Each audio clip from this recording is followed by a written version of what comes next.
Agora nós iremos para a leitura e explicação dos exercícios. Então, na página 32, estudo do texto, apreciação. Exercício número 1. No início do capítulo 2, foi perguntado se Sherlock Holmes conseguiria reaver a fotografia e como faria isso.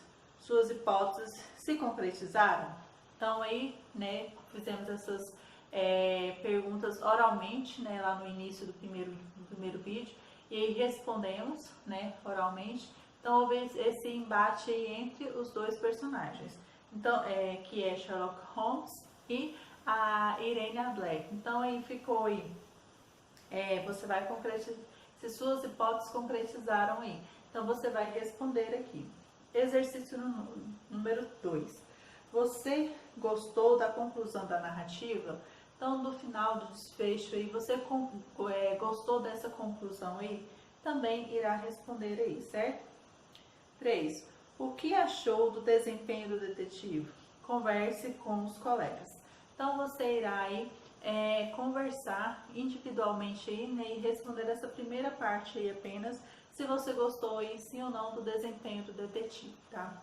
Agora, referente aí ao restante das atividades, caso haja necessidade de você responder no caderno, não o espaço disponível no livro não caiba, você irá colocar aí, tá? No caderno de atividades a data e a numeração aí da página e o exercício que você está respondendo. Agora, sobre a interpretação. Exercício número 1. Um detetive muitas vezes utiliza disfarces, assim como Sherlock Holmes. Leia os fragmentos. Já era quase 4 horas quando a porta se abriu e um lacaio, parecendo bêbado, sujo de suíças, com o rosto inflamado e roupas estranhas, entrou na sala. Habituado como eu estava à espantosa capacidade que tinha meu amigo de usar disfarces, tive de olhar 3 vezes antes de ter a certeza que era ele. Desapareceu no quarto e voltou poucos minutos depois, vestido como um padre, não conformista, amável e simples. O sorriso simpático e o ar geral de curiosidade penetrante e bondosa eram tais que apenas o Sr. John Hare poderia ter igualado. Não era uma mudança de roupa que Sherlock Holmes havia feito. Sua expressão, seu jeito, sua alma, mesmo pareciam variar a cada papel que assumia. Letra A. Em que situações o detetive disfarçou? Com que intenções? Justifique a escolha dos disfarces. Então, você vai responder ao exercício número 1, justificando as escolhas dos disfarces aí. B. Quais frases nos fragmentos transcritos confirmam que Holmes era mestre do disfarce? Então, quais são a parte deste fragmento que confirma que ele era ótimo para se disfarçar, que ele era o mestre? Exercício número 2. Em que as investigações de Holmes foram úteis para a montagem do seu plano? Então, a investigação dele foi útil em que? Aí você vai colocar aqui. Exercício número 3. Faça uma síntese do plano de Holmes para resgatar a fotografia. Então, você vai resumir aí o plano que ele teve para resgatar aí a fotografia. Exercício número 4. Por que Watts era importante na execução do plano? Então, qual era a função dele no plano que o Holmes estava planejando? Então, por qual a sua importância? Exercício número 5. Releia. Nossa busca está praticamente encerrada. Voltarei com o rei amanhã e com você, se nos quiser acompanhar. Seremos levados à sala para esperar a senhora, mas é provável que ao chegar ela não nos encontre nem a fotografia. E quando será essa visita? Às 8 horas da manhã, ela ainda não estará de pé e, portanto, teremos campo livre. Letra A. Como se sente o detetive terminada a farsa do incêndio? Porque Holmes acha provável que Irene Adler não pegará em flagrante nem encontrará a fotografia? Então, se você leu lá, você vai saber responder aqui, certo? Letra B. O que Holmes quer dizer com ter campo livre? Então, é como se fosse uma metáfora. Então, o que ele quer dizer com essa metáfora aqui? Exercício número 6. No dia seguinte, acompanhado de Watson e do rei, o detetive volta a Browning Lodge para finalizar o caso e apanhar a fotografia. Mas, de surpresa em surpresa, vê seu plano desmoronar. Quais foram as surpresas de Sherlock Holmes? Então, o que Sherlock Holmes teve como surpresa aí quando foi à casa de Irene Adler? Exercício número 7. Uma das características de um bom detetive é sua habilidade para fazer leituras rápidas dos ambientes e das pessoas e com isso fazer deduções. Releia o fragmento. Quando gritei que era o alarme falso, recolocou a fotografia no lugar, olhou para o foguete, saiu correndo da sala e não a vi mais. Levantei-me e pedi desculpa, escapei da casa. Embora Irene Adler, então pontinho embaixo aí nós temos assim, embora Irene Adler não fosse detetive, surge-lhe a hipótese de que o clérigo em sua casa poderia ser Holmes. Que pistas ele lhe oferece para ela chegar a tal dedução? Então, Holmes, acontece algo, né, em que Irene Adler percebe, né, que não aquele acontecimento não era de verdade. Então, que pistas Holmes deixa escapar aí para que ela perceba que é algo falso? Exercício número 8. Irene tem uma hipótese, mas falta-lhe confirmá-la. Como ela confirma? Então, Irene confirma, né, que a situação aí, o plano, que realmente é um plano contra ela ou para pegar a foto, né, que ela consegue entender que é isso. Então, como ela consegue confirmar isso?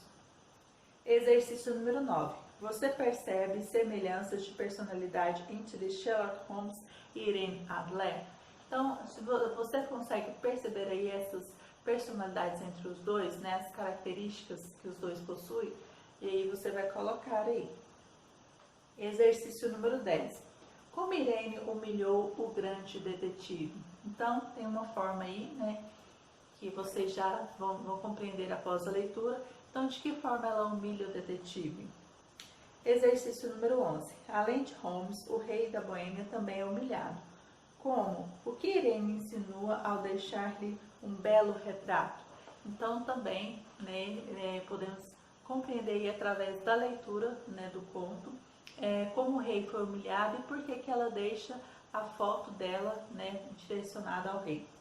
E por último, o exercício número 12, da página 33, relacionada à interpretação.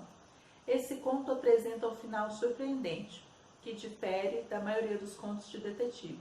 Explique essa diferença. Então, a maioria dos contos, né, relacionados a detetive tem algo, né, que é em comum, que é a solução dos casos. E nesse caso aqui, qual que é a diferença? Vocês vão responder qual que é a diferença. Agora, na página 34, aí, nós temos a linguagem. Exercício número 1. A carta de Irene a Sherlock Holmes revela um tratamento cerimonioso empregado ao detetive. Que palavras indicam a formalidade? Então, você já sabe que palavras, né, presentes na carta indicam essa formalidade. Exercício número 2. E o último proposto para a aula de hoje. Observe no trecho a seguir os dois empregos da palavra nível. Que mulher, ah, que mulher! Exclamou o rei quando todos os três haviam lido a carta. Não teria sido uma rainha admirável? Não é uma pena que não tivesse o mesmo nível que eu? Pelo que vi dessa senhora, parece-me, na verdade, que ela está num nível diferente do rei, Vossa Majestade, disse Holmes friamente. Então, nós temos aqui, né, nesse diálogo, um falado pelo rei e outro por Holmes. Né, a expressão nível aí está de uma forma falado pelo rei e por outra, né, falado por Holmes. Então, qual que é a diferença de um para o outro dessa palavra, da expressão utilizada, nível, utilizada tanto pelo rei como por Holmes? Então, qual que é essa diferença aí? Então, agora na letra A aqui, o que quis dizer o rei? Então, agora o que o rei quis dizer aí, utilizando a palavra nível aí na fala do rei? E Sherlock Holmes, o que ele quis dizer? E na fala de Sherlock Holmes, o que ele quis dizer utilizando aí a expressão nível aí. Então vamos procurem compreender aí qual que é essa diferença entre a fala dos dois. Agora eu vou ler com vocês aqui o que aprendemos com o estudo da narrativa de enigma. Então nós temos aqui, as narrativas de enigma apresentam um mistério a ser desvendado. Muitas vezes o mistério é um crime. Para a solução do enigma, conta-se a presença de um detetive específico para desvendar determinado crime. Esse personagem pode agir só ou contar como um auxiliar. Outro personagem fundamental nesse gênero textual é o responsável pelo mistério. O detetive, com seu método de investigação próprio, encontrará o responsável e identificará o que o motivou a cometer tal ato. Esse trabalho, porém, não é fácil, pois há outros suspeitos e pistas a investigar. Os diálogos são bastante importantes, pois dinamizam as ações. As descrições do cenário também é fundamental, pois se trata do espaço onde ocorrem as ações, o crime, a investigação e às vezes a revelação do culpado. E por último, aí, o narrador dessas histórias podem ser testemunho com Watson, protagonista, ou um observador que não participa das ações narradas aí, certo? Então o narrador pode ser uma das testemunhas aí também e narrar a história ou ser o protagonista, então e ser apenas um observador aí. Então aprendemos sobre isso, né, que a narrativa de enigma geralmente é algo a ser desvendado, que observa-se também que em sua maioria é um crime, né, a ser desvendado.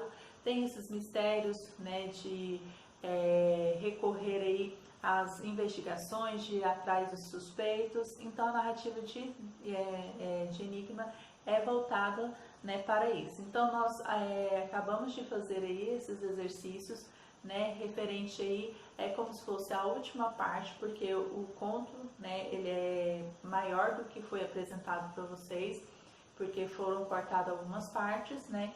Então essa última parte é o final da história já, né, do conto, e já desvendando essa narrativa, né, de enigma que acontece aí de forma inusitada, de forma diferente do que as outras, né, narrativas de enigma, certo?